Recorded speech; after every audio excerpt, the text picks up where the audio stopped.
of course, we already know about Randy Orton. And good old WWE Backstage last night announced that The Miz and Paige have both signed new multi-year contracts with WWE. Let me say first off, kudos to WWE for taking care of Paige. Yes. Because obviously with her injury, she has less opportunity than if she could still work in the ring. Kudos to them for taking care of her. And so I really, really like that. Miz does not surprise me at all. You know, I mean, there's certain guys like we talked about who are kind of WWE lifers. Miz is one of those guys. I would have been stunned if he ever went to AEW because he's the more entertainment driven wrestler that's looking for opportunities like Miz and Mrs. and stuff like that. So his deal already ran for like another 2.5 years. They just added like 2 more years to it. Well, good for him. Good for him. Now I want to say one thing about these contracts for a second. And I know, people don't necessarily take everything that Dave Meltzer says with a grain of salt, and that's fine. But some of the stuff that he says I find interesting. He said on his podcast this past week that talent should try to sign short-term deals if they can. He said, if I'm a talent, I'm signing a short-term deal.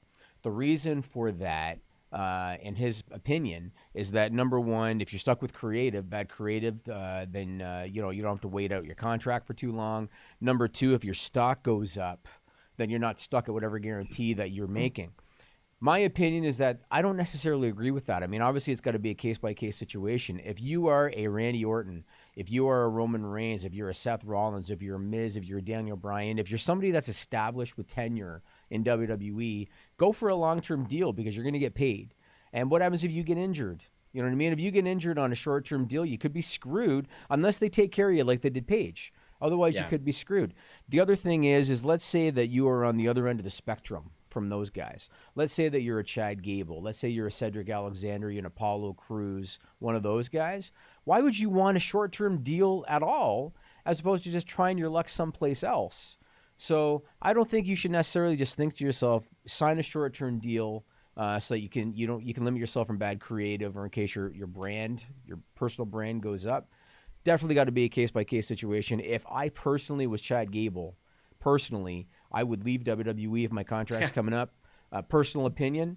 But if I was Roman Reigns, I'm staying. I'm not going anywhere else. So of course. It's definitely got to be a case-by-case situation. It's not an across-the-board type of deal at all. Also, look at the reported deals that have been out there this year. Leo Rush claims WWE offered him $300,000 a year. Meanwhile, the Revival passed up like $550 a year. Meanwhile, word is that Carl Anderson and Luke Gallows each got the fabled Sting money from back in the day. And you know that some of the people that are getting re-signed, like if Gallows and Anderson are getting that, I would assume that a Braun Strowman probably got 7 figures. Oh, I bet he probably got a couple mil a year. So you look at that and you look at the categorically different rates that these guys are getting. And you know what? I bet the Revival feel like if they were booked better, they would be worth the same as Gallows and Anderson.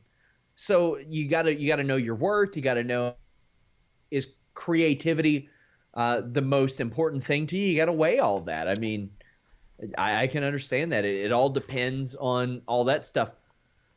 Like, I mean, I know people who have preferred in our line of work, Jimmy, they prefer month-to-month guarantees. There are some people that are like, oh, I want to know that I'm good here for a long time, or people that prefer per article. It's such a case-by-case thing. Yep. It's hard for me to assume. But like you said, like if you're in a Chad Gable's position, you're in a way different boat than Roman Reigns. So, I mean, that's kind of your point to begin with.